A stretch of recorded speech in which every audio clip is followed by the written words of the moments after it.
ওম শান্তি। আজ ২৮ মার্চ ২০২৪ বাবার অমূল্য মধুর মহাবাক্য শুনব। আজকে বাবার মুরলি ধারণার যুক্ত মুরলি, যেখানে বাবা আমরা বাচ্চাদের বিভিন্ন দৈবী গুণের ধারণা করার প্রেরণা দেন। বাবা বলেন, এ হলো কল্যাণকারী পুরুষোত্তম সঙ্গম যুগ। এই দুনিয়া এখন পরিবর্তন হচ্ছে, তো এই যুগকে ভুলো না। কল্যাণকারী যুগে আমাদের সকলের কল্যাণ করতে হবে। এই যুগকে কখনো ভুলো না। সাথে সাথে লক্ষ্য উদ্দেশ্যও মনে যেন থাকে। আমরা এখানে কেন এসেছি, কি উদ্দেশ্যে এসেছি? আমরা এখানে এসেছি নর থেকে নারায়ণ, নারী থেকে লক্ষ্মী হওয়ার জন্য। দৈবীগুণ ধারণ করতে হবে। দৈবীগুণ ধারণ করতে হলে তুমি কখনো কাউকে দুঃখ দিও না। ভুল করে তো দুঃখ দিয়ে দেয়। বাবা কখনো বাচ্চাদের দুঃখ দেন না, সেজন্য বাবা ডাইরেকশন দেন, বাচ্চারা মা মেকম স্মরণ করো, যোগী হও, তো বিকর্ম বিনাশ হয়ে যাবে। তোমরা খুব মিষ্টি স্বভাবের হয়ে যাবে। তো এখন শুনছি বাবার অমূল্য মধুর মহাবাক্য। মিঠে মিঠে বাচ্চে, এ হলো কল্যাণকারী পুরুষোত্তম সঙ্গম যুগ। এই সময় পুরানো দুনিয়া বদলে গিয়ে নতুন দুনিয়া হয়। এই যুগকে তোমরা ভুলে যেও না। আজকের মুরলির প্রশ্ন, বাবা ছোট বড় সকল বাচ্চাকেই নিজের তুল্য করার জন্য একটি মধুর শিক্ষা দেন, তা কি? উত্তর, মিষ্টি বাচ্চারা, এখন কোনো ভুল করো না। এখানে তোমরা এসেছো নর থেকে নারায়ণ হতে, অতএব দৈবীগুণ ধারণ করো। কাউকেই দুঃখ দিও না। ভুল করে তাই দুঃখও দেয়। বাবা কখনো বাচ্চাদের দুঃখ দেন না। বাবা সব সময় আমাদের মিঠে বাচ্চে মিঠে বাচ্চে মিষ্টি বাচ্চা বলে বলেই ডাকেন। বাবা বলেন, তোমাদের কোনো দোষ নেই, সব মায়ার দোষ, তোমরা এগিয়ে যাও। বাবা কখনো বাচ্চাদের দুঃখ দেন না, তিনি তোমাদের ডাইরেকশন দেন। বাচ্চারা একমাত্র আমাকেই স্মরণ করো, যোগী হও, তবেই বিকর্ম বিনাশ হয়ে যাবে। তোমরা খুব মিষ্টি স্বভাবের হয়ে যাবে। ওম শান্তি। যে বাচ্চারা নিজেকে আত্মা মনে করে পরমপিতা পরমাত্মার সঙ্গে যোগ লাগায়, তাদেরই প্রকৃত যোগী বলা হয়। কেননা বাবা হলেন ট্রুথ, সত্য। তাই তোমাদের বুদ্ধিযোগও সেই সত্যের সাথে। তিনি যা কিছুই শোনান সবই সত্য। যোগী আর ভোগী, এই দুই প্রকারের মানুষ আছে। ভোগীও অনেক প্রকারেরই হয়, যোগীও অনেক প্রকারের হয়। তোমাদের যোগ একই প্রকারের। আমরা প্রত্যেকে একই যোগ করি। সারা বিশ্বে যে যেখানেই থাকি সবাই একই যোগ করি, একই পড়াশোনা করি। ওদের সন্ন্যাস আলাদা আর তোমাদের সন্ন্যাস আলাদা। ওরা ঘরবাড়ি ত্যাগ করে জঙ্গলে যায়, তো হদের সন্ন্যাস। আমরা সংসারেই থাকি। সংসারে থেকে যত আসুরিক গুণ আছে, অশুভ গুণ আছে, সব খারাপ গুণগুলোকে, আসুরিক গুণগুলোকে ত্যাগ করি। আমাদের হচ্ছে অশুভর থেকে সন্ন্যাস। তোমরা হলে পুরুষোত্তম সঙ্গম যুগের যোগী। আর কেউই এই যোগের বিষয়ে জানে না যে তারা পবিত্র যোগী নাকি পতিত ভোগী। এও বাচ্চারা জানে না। বাবা সবাইকেই বাচ্চা বাচ্চা বলতে থাকেন, কেননা বাবা জানেন আমি হলাম অসীম জগতের আত্মাদের পিতা। আর তোমরা এই কথা বুঝতে পারো যে আমরা আত্মারা সবাই নিজেদের মধ্যে হলাম ভাই ভাই। তিনি আমাদের বাবা, তোমরা বাবার সাথে যোগযুক্ত হয়ে পবিত্র হও। ওরা হলো ভোগী আর তোমরা হলে যোগী। বাবা তার নিজের পরিচয় তোমাদের দেন। এও তোমরা জানো যে এ হলো পুরুষোত্তম সঙ্গম যুগ। এ তোমরা ছাড়া আর কেউই জানে না। এর নাম হলো পুরুষোত্তম সঙ্গম যুগ। তাই পুরুষোত্তম শব্দটিকে কখনোই ভুলে যেও না। এ হলো পুরুষোত্তম হওয়ার যুগ। পুরুষোত্তম বলা হয় উচ্চ আর পবিত্র মানুষকে। লক্ষ্মীনারায়ণ ছিলেন এমন উচ্চ আর পবিত্র। তোমরা এখন সময় সম্বন্ধেও জেনেছ। 5000 বছর পরে এই দুনিয়া পুরানো হয়। তখন একে নতুন বানানোর জন্য বাবা আসেন। আমরা এখন হলাম সঙ্গমযুগী ব্রাহ্মণ কুলের। উঁচুর থেকেও উঁচু হলেন ব্রহ্মা। ব্রহ্মাকে কিন্তু শরীরধারী দেখানো হয়। শিব বাবা হলেন অশরীরী। বাচ্চারা বুঝে গেছে যে অশরীরী আর শরীরধারীর মিলন হয়। তোমরা তাকে বলো বাবা। এ তো ওয়ান্ডারফুল পার্ট। ব্রহ্মার মহিমাও আছে, আবার মন্দিরও তৈরি হয়। কেউ কোনোভাবে, কেউ আবার অন্য কোনোভাবে রথের শৃঙ্গার করে। বাবা এও বলেছেন যে এনার অনেক জন্মের অন্তিম জন্মেরও অন্তিম সময়ে আমি প্রবেশ করি। অর্থাৎ শ্রীকৃষ্ণের অনেক জন্ম, অনেক জন্মের অন্তিম অর্থাৎ শেষ জন্ম সত্যযুগে শ্রীকৃষ্ণ। তারপরে সত্যযুগ থেকে কলিযুগ পর্যন্ত 84 বার তিনি জন্মগ্রহণ করেন। আর 84 বার জন্মগ্রহণের শেষের যে জন্ম 84তম জন্ম, সেই শরীরের অন্তিম সময়ে, তো সেই জন্মটাই হচ্ছে অন্তিম জন্ম। সেই জন্মের অন্তিম সময়ে অর্থাৎ 60 বছর যখন তার বয়স হয়, সেই শরীরে প্রবেশ করেন। তো সত্যযুগে ছিলেন নারায়ণ, বিষ্ণু। তো লৌকিকে বিষ্ণুর নাভি থেকে ব্রহ্মা বেরিয়েছে এমন ছবি দেখানো হয়। নারায়ণ রূপে ছিল সত্যযুগে, আর অন্তিম জন্মে ব্রহ্মা রূপ পান যখন তার মধ্যে পরমাত্মা প্রবেশ করেন। তো নারায়ণের থেকেই তো ব্রহ্মার সৃষ্টি হলো। নারায়ণ নিচে নামতে নামতে নামতে নামতে লাস্টের জন্মে একদম পতিত সাধারণ হয়ে যান। তো সেই সাধারণ শরীরকে পরমাত্মা খুঁজে বের করেন। সেই শরীরে পরমাত্মা নিজে প্রবেশ করেন। প্রবেশ করে সেই শরীরের নাম দেন ব্রহ্মা। তাকে শ্রেষ্ঠ বানিয়ে দেন। তাকে আবার পড়াশোনা করিয়ে সেই নারায়ণের গুণগুলোকে তার মধ্যে জাগরিত করিয়ে তাকে সত্যযুগে আসার উপযুক্ত করেন।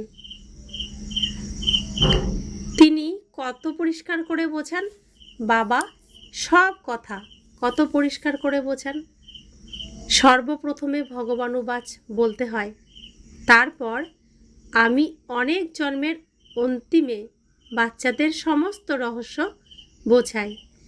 তো যেমন নারায়ণের অনেক জন্ম হয়েছে, তেমন নারায়ণের সাথে নারায়ণের রাজ্যের সমস্ত আত্মাদেরও অনেক জন্ম হয়েছে।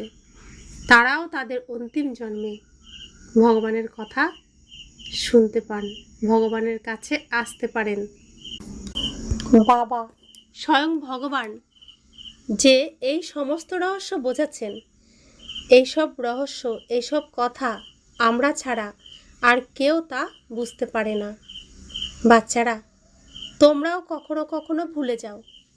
পুরুষোত্তম শব্দ লিখলে বুঝবে এই পুরুষোত্তম যুগই হলো কল্যাণকারী যুগ। যুগ যদি স্মরণে থাকে তাহলে বুঝবে যে এখন আমরা নতুন দুনিয়ার জন্য পরিবর্তিত হচ্ছি। নতুন দুনিয়াতে দেবতারাই থাকেন। তোমরা যুগ সম্বন্ধেও জানতে পেরেছ। বাবা বোঝান যে বাচ্চারা, তোমরা সঙ্গম যুগকে কখনোই ভুলে যেও না। এ কথা ভুললে সম্পূর্ণ জ্ঞানই ভুলে যায়।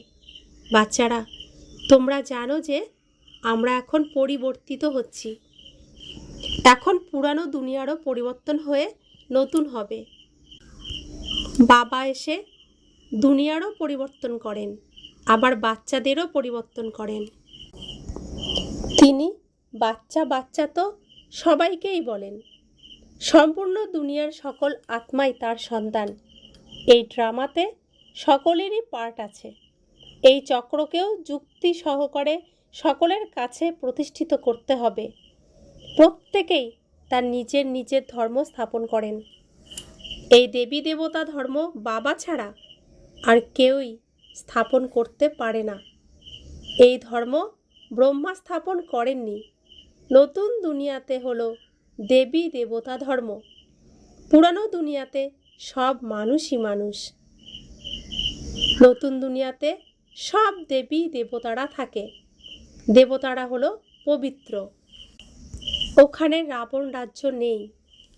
ওখানে রাবণের প্রবেশ করার অধিকারই নেই। বাচ্চারা, বাবা তোমাদের রাবণের উপর জয়লাভ করান। রাবণের উপর জয়লাভ করলেই রামরাজ্য শুরু হয়ে যায়। নতুন দুনিয়াকে রামরাজ্য আর পুরানো দুনিয়াকে রাবণ রাজ্য বলা হয়।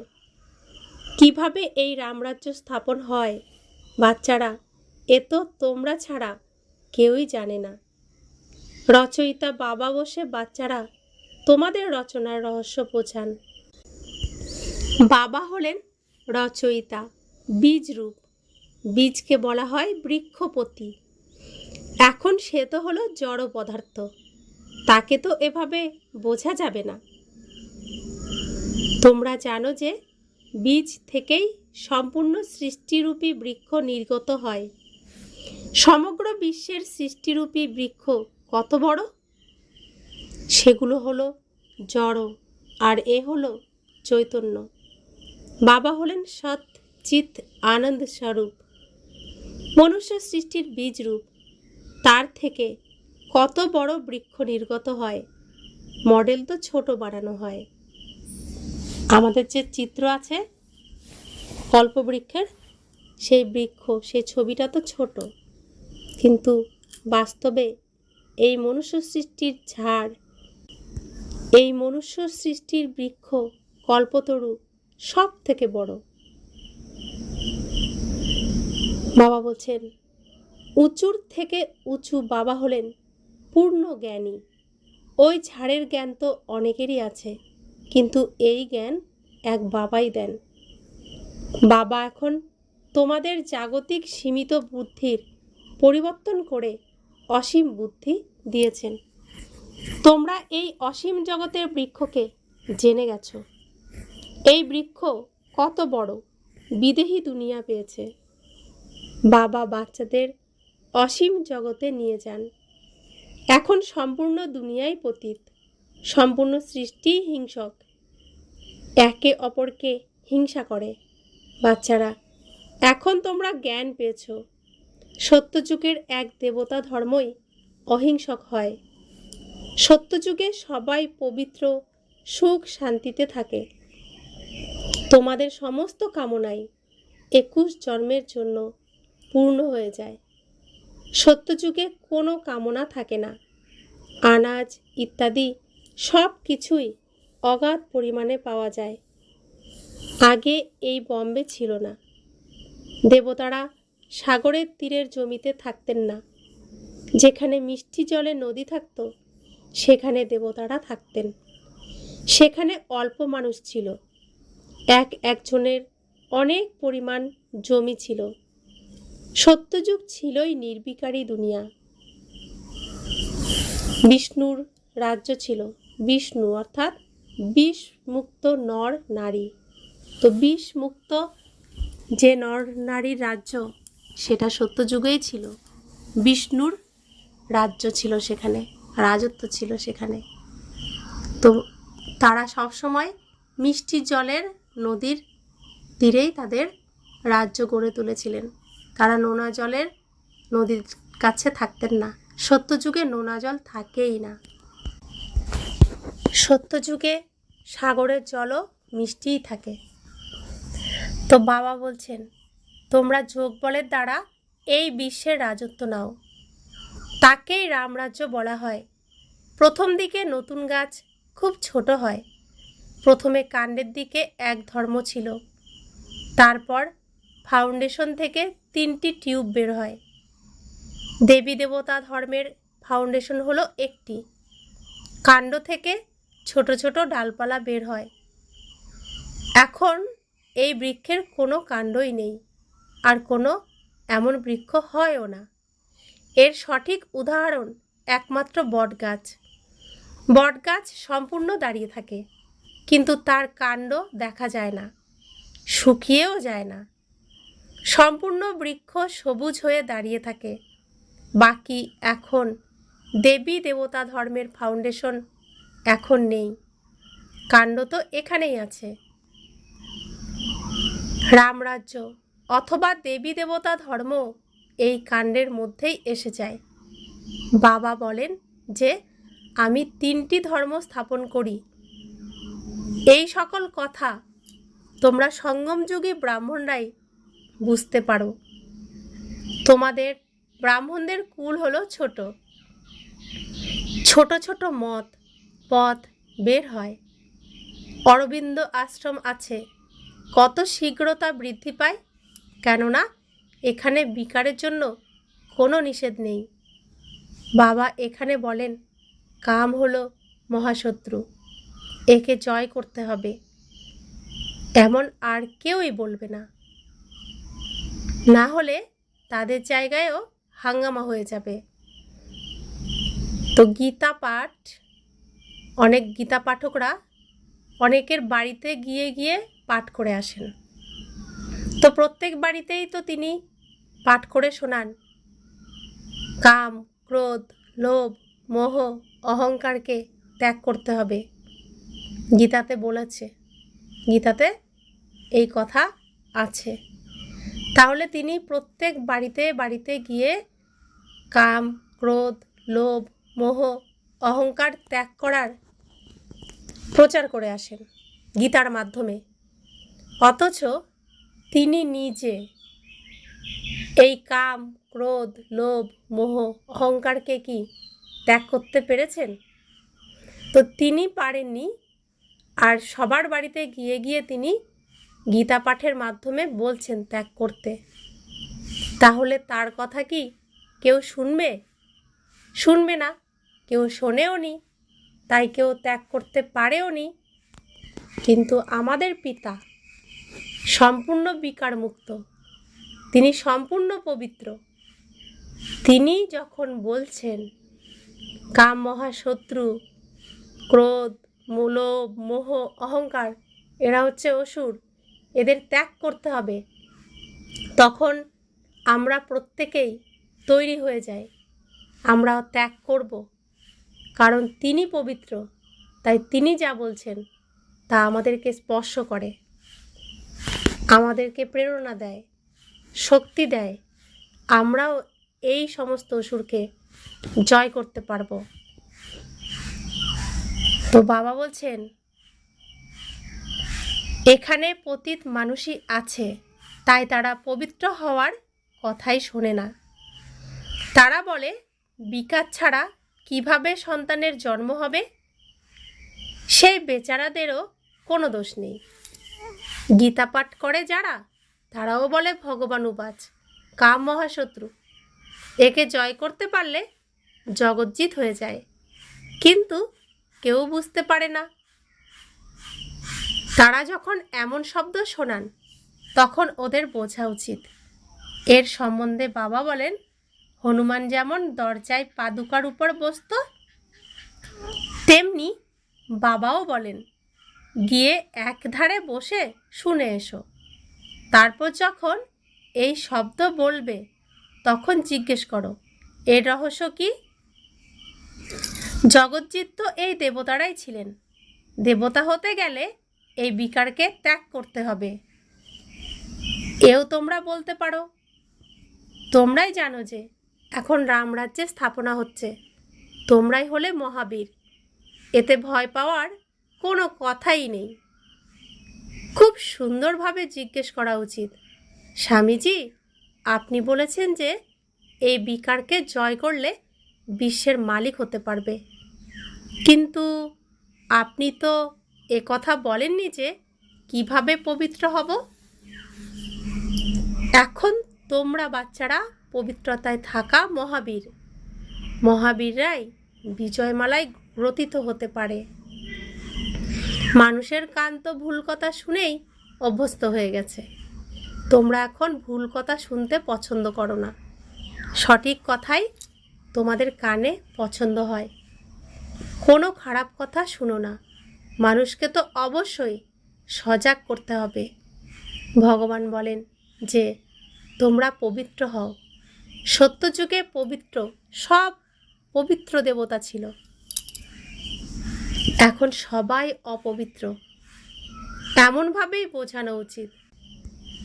তোমরা বলো আমাদের এখানে এমন সৎসঙ্গ হয়, তাতে এ কথা বোঝানো হয় যে কাম হলো মহাশত্রু। এখন পবিত্র যদি হতে চাও তো এই যুক্তিতে হও। নিজেকে আত্মা মনে করো আর ভাই ভাইয়ের দৃষ্টি পাকা করো। বাচ্চারা, তোমরা জানো যে প্রথম দিকে ভারত ছিল অত্যন্ত ভরপুর খণ্ড। এখন তা খালি হওয়ার কারণে হিন্দুস্তান নাম রেখে দিয়েছে। প্রথমে ভারত ধন দৌলত, পবিত্রতা, সুখ, শান্তি সব কিছুতে ভরপুর ছিল। এখন তা দুঃখে ভরপুর। তাই তো ডাকে, হে দুঃখহর্তা, সুখকর্তা, তুমি এসো। তোমরা কত খুশির সাথে বাবার কাছে পড়ো। এমন কে আছে যে অসীম জগতের বাবার কাছ থেকে অসীম সুখের অবিনাশী উত্তরাধিকার নেবে না? সর্বপ্রথম আল্লাহকে বোঝাতে হবে। আল্লাহকে না জানলে কোনো রহস্য বুদ্ধিতে আসবেই না। তাই অসীম জগতের বাবা, যিনি অবিনাশী উত্তরাধিকার দেন, এ কথা যখন নিশ্চিত বিশ্বাস হবে তখনই এগোতে পারবে। বাচ্চাদের বাবার কাছে কোনো প্রশ্ন করার দরকার নেই। বাবা হলেন পতিত পাবন। তোমরা তাকেই স্মরণ করো। তোমরা তার স্মরণেই পবিত্র হবে। আমাকে এই জন্য ডাকা হয়েছে। জীবন মুক্তি হলোই 1 সেকেন্ডের, তবুও স্মরণের যাত্রা সময় নিয়ে নেয়। মুখ্য এই স্মরণের যাত্রাতেই বিঘ্ন আসে।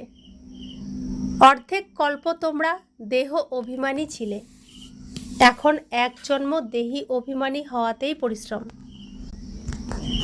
এক জন্মও তো নয় বলতে গেলে। আমরা এই স্থূল শরীর পেয়েছি কত বছর হয়ে গেছে, আর ভগবানকে পেয়েছি কোন সময় এসে। এই জন্মেও তো কতটা সময় রাবণের দুনিয়াতেই কাটিয়েছি। খুব অল্প সময়ের জন্য ভগবানকে পেয়েছি। ভগবানকে পাওয়ার পরেও আমরা রাবণের দুনিয়ার কোনো কিছুকেই ত্যাগ করতে পারিনি এখনো। কিন্তু যখনই আমার পিতাকে পেয়েছি তখনই তো আমাদের রাবণের দুনিয়ার সমস্ত কিছুকে ত্যাগ করা উচিত ছিল। বাস্তবে যদি এমন হতো, কোনো বাচ্চা ছোটবেলার থেকেই জানে অনাথ, তো পরের বাড়িতেই মানুষ হচ্ছে, হঠাৎ তার সামনে তার নিজের আসল পিতা আসলো, তাকে তার নিজের সন্তান বলে পরিচয় দিল, খুব পবিত্র ভালোবাসা দিল, আদর করলো, তখন সেই সন্তান কি করবে? সেই সন্তানও তার আসল পিতাকে জড়িয়ে ধরবে। যে এখানে সে থাকতো অন্যের বাড়িতে, তখনই সে সেই বাড়িকে ত্যাগ করে আসল পিতার সাথে চলে আসবে। কিন্তু আমরা এই পারলৌকিক পিতার সঙ্গে সেভাবে কি আসতে পেরেছি? এখানেও তো কতটা বছর হয়ে গেল। তিনি আমাদের বারবার করে বলছেন, আমি তোমার পিতা, তুমি যেখানে আছো সেটা তোমার নয়, তুমি ওখানে খুব কষ্ট পেয়েছো, আমার কাছে এসো, আমি তোমাকে খুব ভালোবাসবো, সমস্ত রকম সুখ দেব। তবুও আমরা কি পিতাকে তার যোগ্য সম্মান দিচ্ছি? তার প্রতিটি কথাকে মানছি? পরের ঘরকে কি ছাড়ছি? ছাড়ছি না। তাই বাবা আমাদের জন্য কত পরিশ্রম করেন। তাই তিনি বলেন, এখন এক জন্ম দেহি অভিমানী হওয়াতেই পরিশ্রম। এই ব্রহ্মা বাবার জন্য এ খুবই সহজ। তোমরা ডাকোই বাপ দাদা। ইনি এও বুঝতে পারেন যে শিব বাবার সওয়ারি আমার মাথার উপর। আমরা তার অনেক মহিমা করি, তাকে অনেক ভালোবাসি। বাবা তুমি কত মিষ্টি, আমাদের কল্প কল্প কত শেখাও। এরপর অর্ধেক কল্প তোমাকে স্মরণও করব না। এখন তো আমরা খুব স্মরণ করি। আগে আমাদের মধ্যে কোনো জ্ঞানই ছিল না। আমরা তো জানতামই না যাদের পূজা আমরা করতাম আমরা তাদের মতোই হয়ে যাব।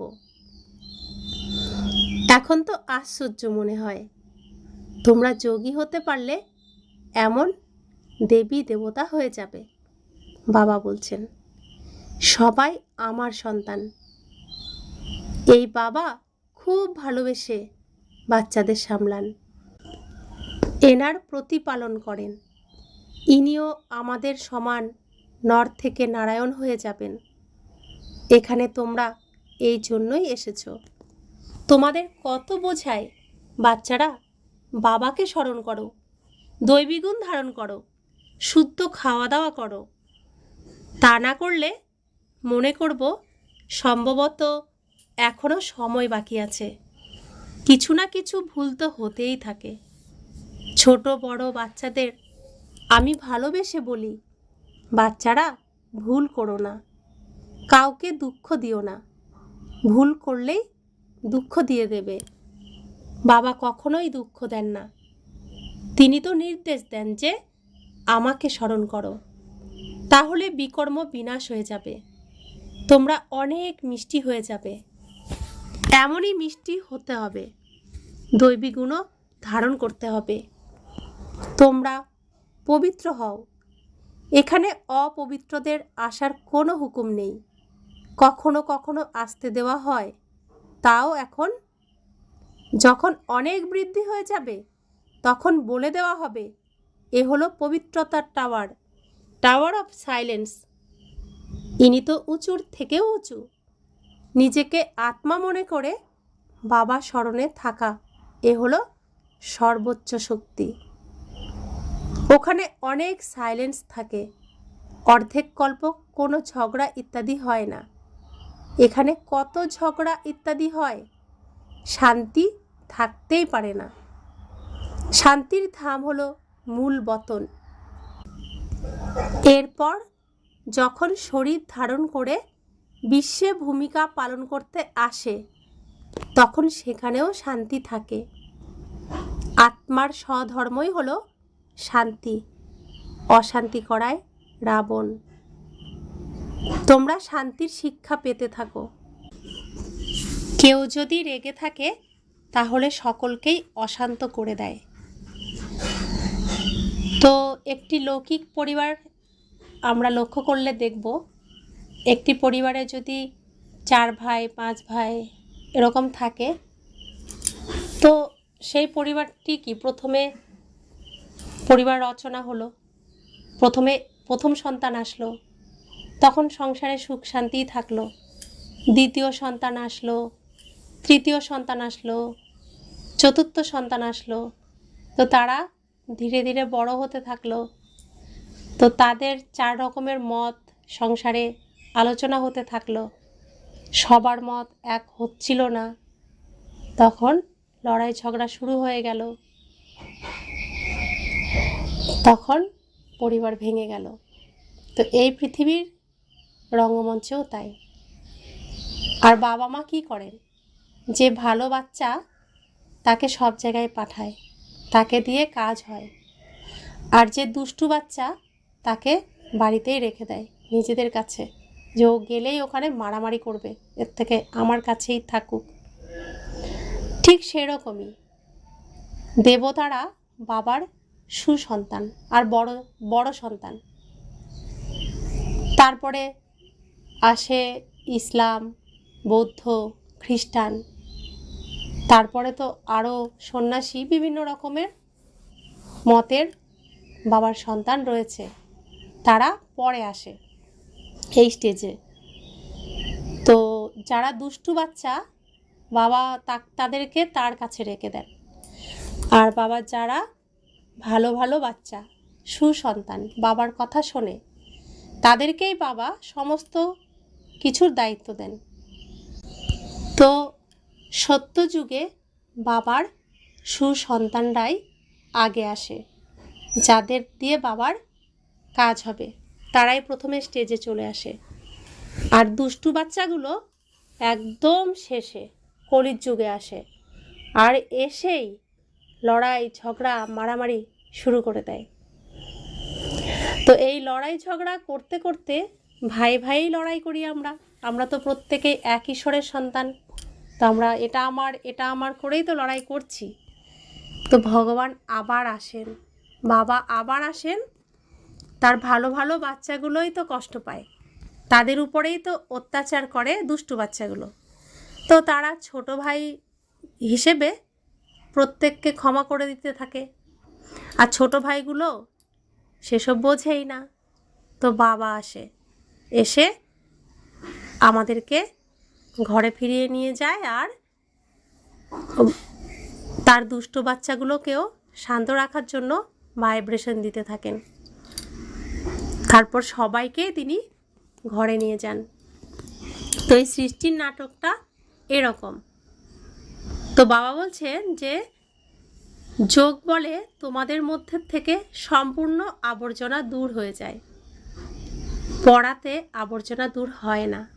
এই যে পড়ছি, এর দ্বারা অবিনাশী রত্ন আমাদের মধ্যে ভরছে, কিন্তু আমাদের মধ্যে যে নোংরা, সেগুলো দূর হচ্ছে না, পরিষ্কার হচ্ছে না। বাবাকে স্মরণ করলে তখন আমার আবর্জনা, তার বাবার যে শুভ শক্তির কিরণ, সেই কিরণের দ্বারা এই রাবণের দুনিয়ার নোংরাগুলো পরিষ্কার হয়ে যাবে, ভস্ম হয়ে যাবে। তো বাবা বলছেন এই স্মরণেই সব আবর্জনা ভস্ম হয়ে যায়, জং দূর হয়ে যায়। বাবা বলেন যে কাল তোমাদের যে শিক্ষা দিয়েছিলাম তোমরা কি ভুলে গেছো? এ হলো 5000 বছরের কথা, ওরা লাখ বছরের কথা বলে দেয়। এখন তোমরা কোনটা সত্যি আর কোনটা মিথ্যা জানতে পেরেছ। বাবা এসেই তোমাদের বলেন সত্য কি আর মিথ্যা কি, জ্ঞান কি আর ভক্তি কি, ভ্রষ্টাচার আর শ্রেষ্টাচার কাকে বলা হয়। বিকারের থেকে ভ্রষ্টাচারী জন্ম হয়, ওখানে বিকার থাকে না। তোমরা নিজেরাই বলো দেবতারা সম্পূর্ণ নির্বিকারী, সেখানে রাবণ রাজ্য নেই। এ তো সহজ বোঝার মতো বিষয়, তাহলে কি করা উচিত? এক তো বাবাকে স্মরণ করা উচিত, দ্বিতীয় অবশ্যই পবিত্র হতে হবে। अच्छा, मीठे मीठे सिखिलाते बच्चों प्रति माता पिता बाप दादा का याद प्यार और गुड मॉर्निंग। रूहानी बाप की रूहानी बच्चों को नमस्ते। हम रूहानी बच्चों की रूहानी माता पिता बाप दादा को याद प्यार, गुड मॉर्निंग और नमस्ते नमस्ते नमस्ते। शुक्रिया बाबा, शुक्रिया बाबा, शुक्रिया। ধারণার জন্য মুখ্য সার। 1, পবিত্র হতে হলে মহাবীর হতে হবে। স্মরণের যাত্রায় অন্তরের আবর্জনা দূর করতে হবে, নিজের শান্ত স্বধর্মে স্থির হতে হবে, অশান্তি ছড়াবে না। 2, বাবা যে সঠিক কথা বলেন তাই শুনতে হবে। Hear no evil, hear no evil, wrong কথাবার্তা শুনো না, সবাইকে সতর্ক করো। পুরুষোত্তম যুগে পুরুষোত্তম হও, আর বানাও। বরদান: আত্মিক শক্তির আধারে তনের শক্তির অনুভবকারী সদা সুস্থ ভব। এই অলৌকিক জীবনে আত্মা আর প্রকৃতি দুটোরই সুস্থতা আবশ্যক। যখন আত্মা সুস্থ থাকে তখন তনের হিসাব নিকাশ বা তনের রোগ শুল থেকে কাটা হওয়ার কারণে, স্বস্থিতির কারণে সুস্থ অনুভব করে। তার মুখের উপর, চেহারার উপর অসুস্থতাজনিত কোনো কষ্টের চিহ্ন থাকে না। কর্মভোগের বর্ণনার পরিবর্তে কর্মযোগের স্থিতির বর্ণনা করতে থাকে। তারা পরিবর্তন শক্তির দ্বারা কষ্টকে সন্তুষ্টতাতে পরিবর্তন করে সন্তুষ্টতাকে আর সন্তুষ্টতার ঢেউ ছড়িয়ে দেয়। আমাদের দাদিরা আমাদের সামনে প্রত্যক্ষ প্রমাণ। কাল 27 মার্চ জানকী দাদির স্মৃতি দিবস গেছে, কিন্তু শুধু কি কালকের দিনেই আমরা তার সমস্ত স্মৃতিকে মন্থন করব? প্রতিটি সময় তাদের জীবন আমাদের সামনে আয়না। তো তারা আমাদের অনেক শিক্ষা দিয়ে গেছেন। তো সেই শিক্ষাতেই আমাদের এই জ্ঞানের রাস্তায় চলতে হবে। তাদের মতোই সন্তুষ্ট থেকে সন্তুষ্ট করতে হবে, সন্তুষ্টতার ঢেউ ছড়িয়ে দিতে হবে। স্লোগান: অন্তর থেকে তন দিয়ে নিজেদের মধ্যে ভালোবাসা বজায় রেখে সেবা করো, তো সফলতা নিশ্চিত প্রাপ্ত হবে। ঈশ্বরীয় কুলে জন্ম হওয়ার পর আমরা যখন নোংরা দুনিয়া ছেড়ে দিলাম, ঈশ্বরীয় কুলে আসলাম। এই ঈশ্বরীয় কুলে, ঈশ্বরীয় পরিবারে আমাদের পরিবারের জনসংখ্যা খুবই কম। তো আমরা প্রত্যেকে নিজেদের মধ্যে এক পরিবার হয়ে, একে অপরের সহযোগী হয়ে এই ঈশ্বরীয় পথে আমাদের চলতে হবে। তাই এখানে তনের সেবারও প্রয়োজন। একজনের দ্বারা এই পরিবার চলতে পারে না। তো আমরা এই পৃথিবীতে রয়েছি, পৃথিবীতেই আমরা ঈশ্বরীয় এই পথে হাঁটছি, ঈশ্বরীয় পরিবারে আমরা এক হয়েছি, এক পরিবারের সদস্য হয়েছি। তো এই পৃথিবীতে পার্ট প্লে করতে শরীর প্রয়োজন, ঈশ্বরীয় কুলেও শরীর প্রয়োজন। তো এই শরীরের দ্বারাও আমাদের সেবা করতে হবে, তবেই সফলতা নিশ্চিত প্রাপ্ত হবে। ওম শান্তি।